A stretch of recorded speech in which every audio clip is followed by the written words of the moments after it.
What is your boy Dairy Man back at it again with another review. Today we got Mac Miller, Balloonerism. Let's just get it out the way. This album, this mixtape, it's perfect. I know it's super old, but it's also new because they kind of, I don't know what they redid, but they probably redid a lot.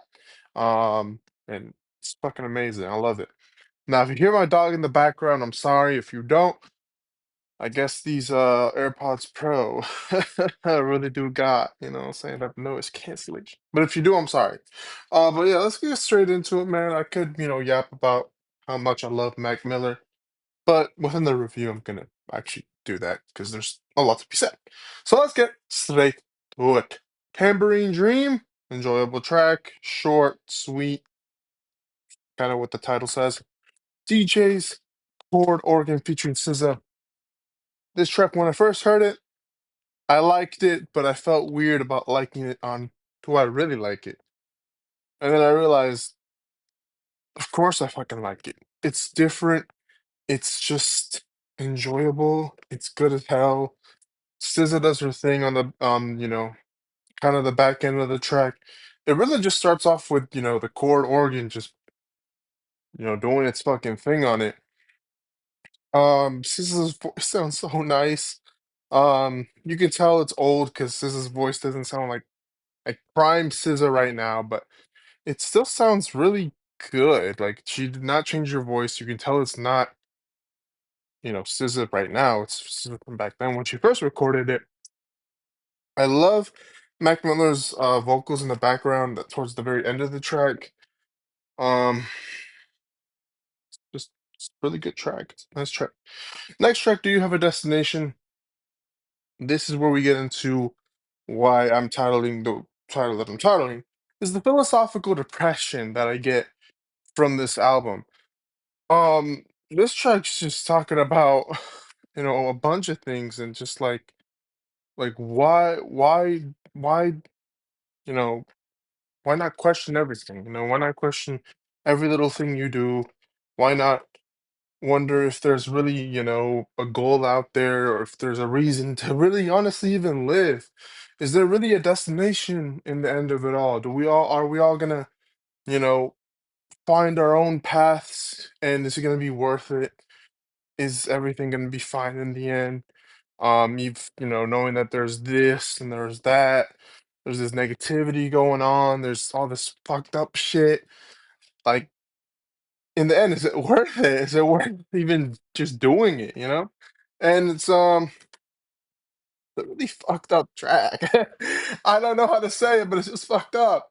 Um, but I love it because it's like questioning questioning, is something that when you put it in a deep sense, intriguing and interesting. And I have nothing to say but like shout out to Mike Miller for honestly making a song. And also this song feels very like it could have been on Good AM. It does sound like very Good AM-ish.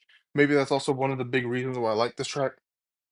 Remember that this mixtape was done after watching movies with the sound off. So to me, he perfected that shit with this one. But to me, this track really feels very good Amish. And it honestly probably not saying it would have been on there because it really doesn't completely feel like perfect for the theme because this is definitely more perfecting the watching movies with the sound off, but within the sense of having the sound of good AM. But yeah. $5 pony rides. When I first heard this single, I'm not even gonna lie to you, I thought to myself, "Is this swimming?" Like, this song is so good. It's also very fucked up because it's Mac Miller taking advantage of a girl that is dealing with her own issues through what it seems to be. I don't know. It's just weird, but her own issues of depression and fucked upness, and he's kind of taking advantage by saying, "Hey, yo, I mean, I know your daddy couldn't get you all that what you wanted, but I have the ability to, but I'm also not in the sense, quote unquote, probably, um, ready to date myself because I got my own issues. So I mean, that's how Mac Miller kind of did his relationships, except once he hit Ariana Grande, I guess you could say he finally may have kind of woken up a little bit in a sense. But for the most part, eh. I mean, I'm just kind of saying what Professor Sky stated. To me, in a sense, it's kind of like that, kind of not. Because if you think about it, actually, no, probably is. I ain't gonna lie to you. Either way, this song sounds like swimming, though. That's what I want to talk about. Um, it just sounds so bubbly and lovely, and just like I love the chorus. And it just doesn't sound like balloon. It sounds like swimming. It sounds like just. It feels like it should be on that depressing album, not this depressing album. Mixtape. Either way, I'm just an album because at this point it's an album for everyone. But yeah, it's a really good song. I love it. It's intriguing. Friendly hallucinations. Um, Another trippy, like very theoretical song on just how I guess the ability to dream and just really think about maybe it's okay to live in fantasy world and it's okay to kind of be fucked up. And but that's I mean it's just weird to think about it, how fantasy can really just make you feel good. It can really. I know obviously the addictive side and the end of it's it's a bad thing. It's not. You shouldn't live in fantasy because at the end of the day, if you live too much in fantasy, well, your realistic world is probably shattered, and you're probably gonna deal with a lot of consequences at the end of it. But the idea of friendly hallucinations and the ability to dream and to enjoy fantasy and to live in your thoughts and live in your own hallucinations is really it is really enjoyable from time to time because you can make up the most craziest shit and you could just live it and you could kind of just look back on it, maybe look back on all those dreams you got, piece the puzzles and try to figure out what the fuck is going on. And it's intriguing, it's friendly, it's lovable. And he does talk about this track from a girl's perspective and how she's having all these friendly hallucinations and all, just trying to stay in her fantasy world. And it's crazy. The idea of really trying to, you know, enjoy your own fantasy world and not really give a fuck about that realistic world. I like it.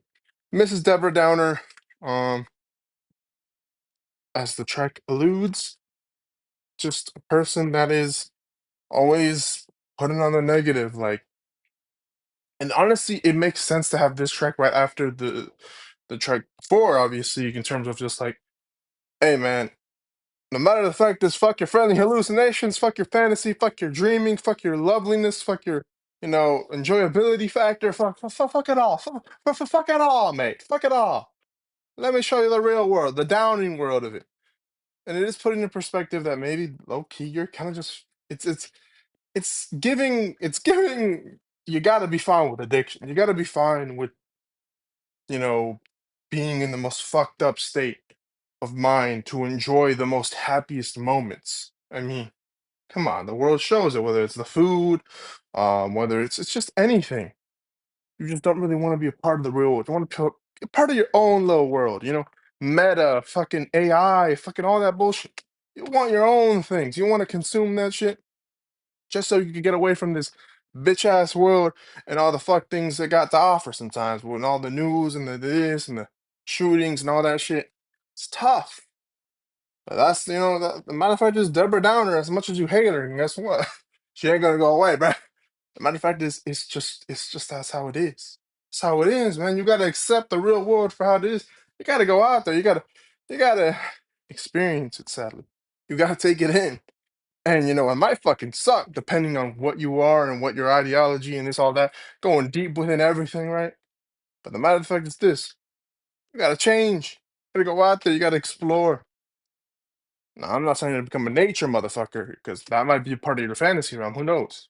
But just be a little normal and just go outside once in a while and touch the fucking grass because fantasy world ain't gonna fucking save you all the time. So, but yeah, that song's amazing. And then my favorite song on this joint is Stoned. Simple tell.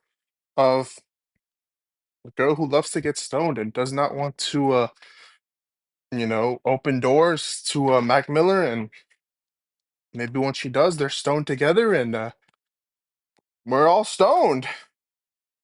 Not gonna lie to you, knowing that Mac Miller, I mean, it's crazy to think about it. Like, I never really talk about it. I just want to say a little bit, little rant. People that be on the on that marijuana, on that weed, you know what I'm saying? They really do be trying to dig deep in their philosophical and their psychological. They really go deep in their bag, though. Really go deep in their bag. Now, sometimes it gets really dumb, like Flight Reacts and stuff like that, Kai Kai, whatever.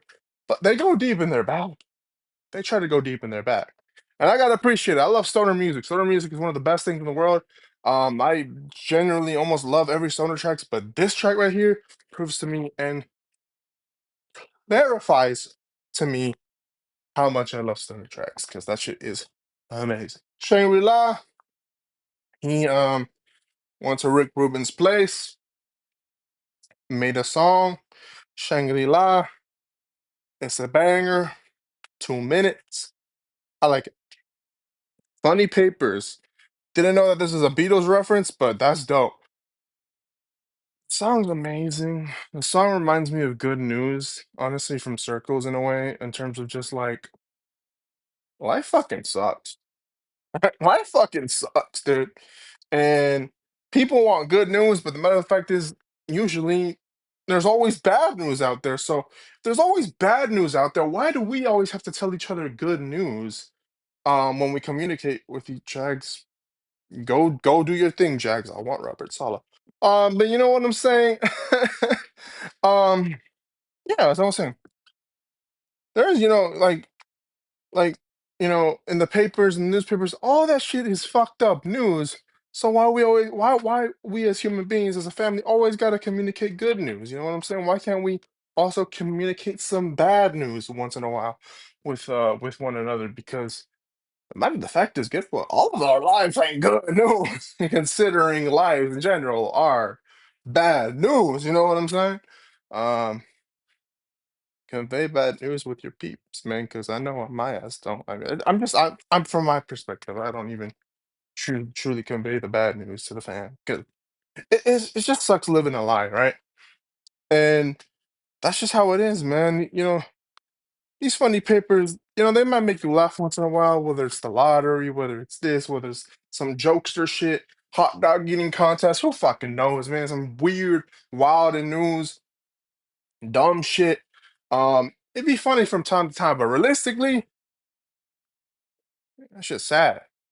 Um, and the media and all that shit can make us laugh in terms of like just in general. It could, maybe there's some funny stuff in there, but overall, the laugh is just a way to, be different and really, desensitize yourself, because deep down you're crying inside. Because motherfucker, the news is sad. But yeah, Excelsior. Um. A short interlude that sounds like we're gonna get foreshadowing of a pretty sad moment of, it's what it seems like, a man just listening and watching the children play, and it seems loving and enjoyable in this track, but trust me, it's that man that is doing that is not happy with himself, and he's just enjoying the final happy moments that he gets in life before the final track. All right, Transformations featuring Delusional Thomas. I was very hyped for Delusional Thomas when this drunk came out. And it's still a good song. I do think Delusional Thomas does this fucking thing on it. Bro is delusional. Bro is just putting words together and being a fucking W rapper persona. We love it. Uh, Production, love it. Mac Miller's not really on the track from what I remember. Maybe he is, but I don't remember. He's Delusional Thomas, but it's a good song. It's a good song. Mannequins featuring Dylan Reynolds. This track has grown on me way more. Um, just a great track, and shout out to Dylan Reynolds, one of his friends. Just sounds great on it. I love his voice. It's different. It's weird, but it works so much on this track, and it just sounds so fucking good. And I love it. Rick's Piano, another great track. Bro obviously made the song on Rick Rubin's piano. Um, it's just a great song. I mean, the chorus is fucking fantastic. Max just doing his fucking thing on it, and just enjoy it a lot. It's a great song. Tomorrow We'll Never Know is the conclusion of the philosophical depression, and going back to obviously what I said in Excelsior. Um, it's just sad song. It made me cry when I first heard it within, the first, 4 or 5 minutes. It's just so sad. And it really pictures just how, like, honestly, like if he made a fucking film, which I think he made a film on this, but like if he's made a film on this, if he made a video about this song in particular, I just picture a grown man going through fucking hell throughout his whole life and living his last moments looking at the child. You could hear the children in the background, but he's dialing someone up for help. But in the end of the day, he don't make it. Now, a lot of Mac Miller fans are using this to kind of show how Mac Miller didn't make it in the end, and this and the third, how he probably wanted to call someone. Cool, I get it. That makes it even more sadder if you really think about it like that. Obviously, it's not that, but in a way, you can't say, and what I've heard also some fans saying, speculating, is that this is like a good AM reference on how he doesn't he doesn't make this is the idea that like this is what Godspeed could have been or something, and how he just was calling but no one picked up and he just fucking died at the spot. It is just such an eerie, fucked up track. Because at the end of the day, I will admit, when I first heard this, I was like, that motherfucker died. That motherfucker died. And I was just wondering if is there gonna be anything different? No, I just got more and more eerie. And every time I repeat this track, because I'm gonna repeat the whole album, so I repeat this track, I just think to myself, this track's fucked up, man. Like, and the title Tomorrow We'll Never Know. I think the idea to me is, and how I will put it together is the idea of not the depression or the sadness, though you can't put that in because that technically has been the theme of this. And you could say that he killed himself, um, but and he never got maybe as it was ringing, he knew that the motherfucker was never gonna answer, so he's like, you know what, fuck it. Or maybe the drugs were getting to him, and like you said in the Mac Miller stuff, he just fucking dies on spot, which is even more fucking sad, which that probably works out more, predicting his own death, which is so fucking sad. Just the idea that you better call him up as soon as possible, because if you don't, you never know when you're gonna fucking die. Or the essence of live the life to the fullest, enjoy it all. Because as I put in all these rhetorical questions, and as I question life more and more, and get deeper into myself on how life is shown, I probably am gonna regret some decisions. So might as well live every moment like it's your fucking last. Because you know what I'm saying, tomorrow we'll never know if we're gonna die the day before, which is very fucked up to think about. Insanely fucked up. But sometimes you gotta think about it because you'll never know. So yeah, that's it.